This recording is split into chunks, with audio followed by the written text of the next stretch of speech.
It's time now for Focus. In the 19th century, Chemnitz in southwest Saxony was a boom town at the heart of Germany's Industrial Revolution.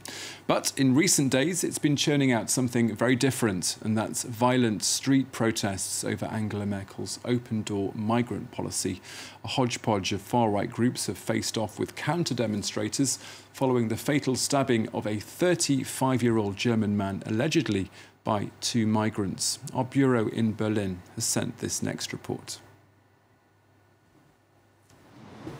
This is Chemnitz, 10 days after the stabbing. Flowers and candles cover the crime scene. Passers-by stop to remember Daniel, a young German man of Cuban origin. He died in a dispute with asylum seekers. Calm has returned to the city, but talk to the people, and you'll see there's little peace of mind. It's about hatred against foreigners and how they behave here.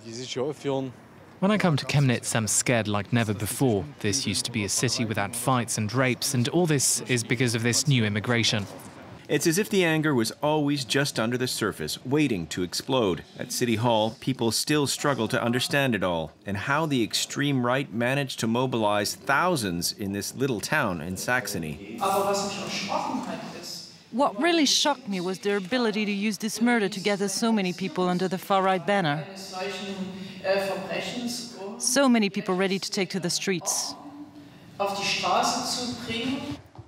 is it really so surprising? At the entrance to City Hall, we find the spokesman of the anti-immigrant group called Chemnitz, which organized the demonstrations.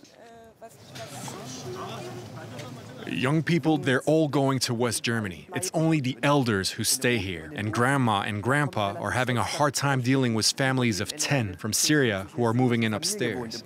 His group has been active in the streets and on the internet since 2015, and the migrant crisis, it's been easy work, he says. This murder is really the straw that broke the camel's back. The people in the city were already fed up, and that's why so many of them came out and joined the demonstration. In the middle of our interview, a retired man interrupts us to share his anger. They don't even work. You know, I'm 67 and I've worked on construction sites for 45 years. Now the foreigners hang around on the streets and do nothing. Why don't they work? It's feelings of insecurity and the loss of social standing that helped the extreme right prosper in the former East Germany. Here, the anti-immigrant party Alternative for Germany got 27% in the last legislative elections, double its national score.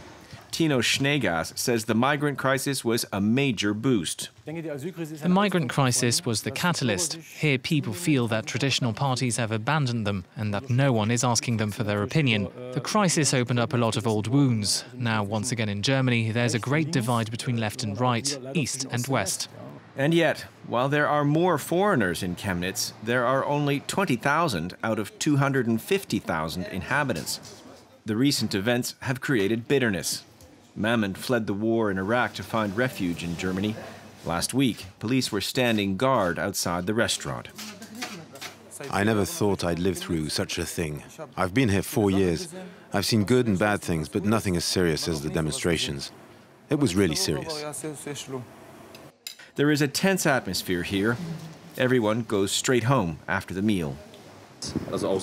Foreigners are afraid because of the Nazis. If you come across them in the street and you're alone, there's nothing you can do. We're scared now. For days, we haven't dared go out. People don't understand that it's just one person who did something bad, and that not all foreigners are like that. There are more demonstrations planned for Friday against Germany's migration policy. It looks like the tension isn't going away anytime soon. Well, that Focus report on the unrest in Chemnitz can be seen once again in full on our website.